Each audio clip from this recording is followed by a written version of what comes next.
বন্যা থেকে বাঁচতে তিনটি আমল করতে হবে। আমরা অনেকেই আমল খুঁজছি যে কিভাবে এই বিপদ থেকে আমরা বাঁচতে পারি। মনে রাখবেন, আমাদের গুনাহের কারণেই কিন্তু এই আযাব গজব আল্লাহর পক্ষ থেকে চলে আসে। এই যে চট্টগ্রাম, সিলেট, বিভিন্ন জায়গায় দেখা যাচ্ছে যে বন্যায় মানুষের ঘর বাড়ি ভেসে যাচ্ছে, কত মানুষের মরদেহ এই পানিতে ভেসে গিয়েছে, অনেকে নিখোঁজ হয়ে গেছে।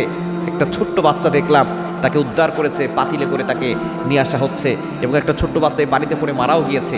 এরকম কত বাচ্চা যারা দুনিয়া থেকে বিদায় নিয়েছে বন্যার কারণে।